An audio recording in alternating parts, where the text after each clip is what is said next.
Hello, welcome to the Realm of Ideas is for All. I'm Bruce Gemmel. I'm an architectural researcher, draftsman, and speculist. Speculist is a term like Imagineer that was invented for our kind of like way of life. That actually Julie was the person who came up with these things. The artist Julie Rower. Anyway, so this is episode 15, Indicators of Societal Health. It follows up on episode 14, which was the aftermath. The previous three episodes were based on my own architectural development from childhood through my education, through the aftermath of leaving professorship and basically going off on my own, which I feel was a kind of like the most fruitful uh, approach for me. I just didn't feel as if, given some of the things we've talked about, didn't feel like the direction of architecture was from something, in the 90s that 80s and 90s, I specifically felt any kind of compulsion to or any kind of compelling nature to follow.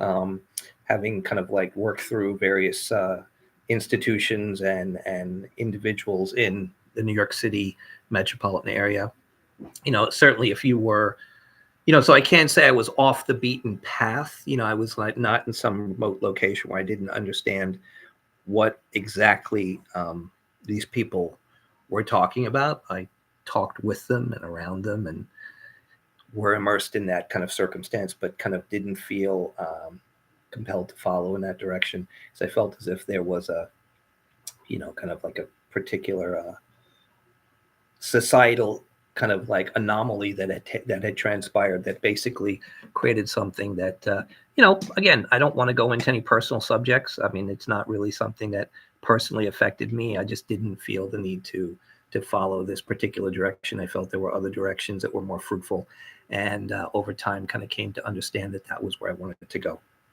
So anyway, these are a series of talks or ruminations I've been giving, basically all mostly to just collect my own thoughts on the subjects that I've worked on in my work, and kind of put them out there more to kind of like just hear myself talk. You've heard that expression. Oh, he's just talking to hear himself talk. It's like that's exactly what I'm doing. I feel as if there's certain things, walking, talking.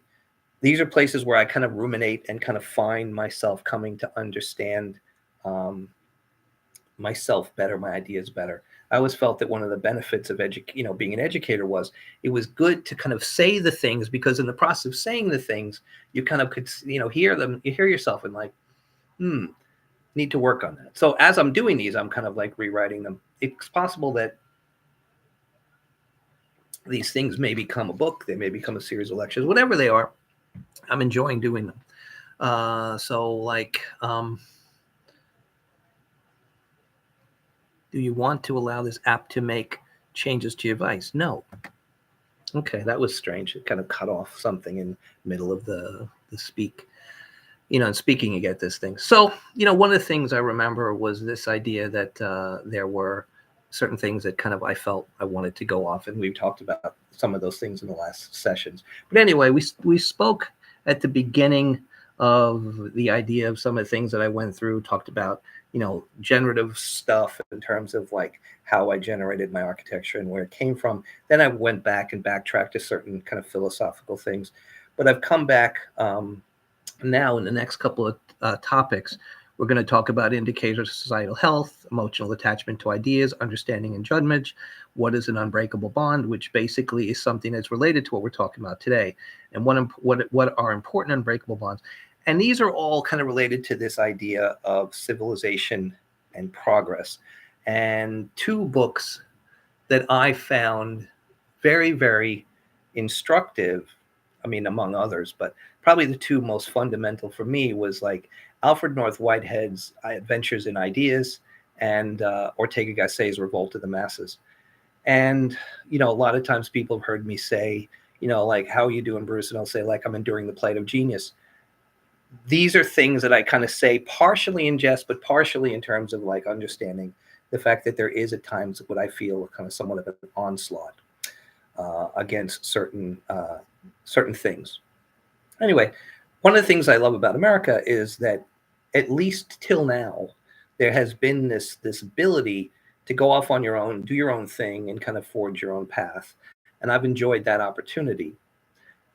Ironically, I always thought that would last forever, that was something that would last forever. But I mean, in the last 4 years, especially, I've seen these things start to become eroded and certain things become dangerous. So, I mean, and so this idea that is part of my kind of like series of formulations of how in which I kind of gauge how I live in the world, because as we've said, architecture is a verb. So my ideas and how they fit into the kind of circumstance, we talked briefly about that last week in terms of the idea of the federal republic, in support of a constitution in America, and how it kind of is different in terms of the fact that it's necessarily one series of parameters that interpret themselves differently in different places. So one of the things that's great is, we can have a situation where one state may agree that the interpretation of a certain article of the Constitution is different than it can be interpreted somewhere else, and that we don't necessarily have to see eye to eye, but still uphold the principles.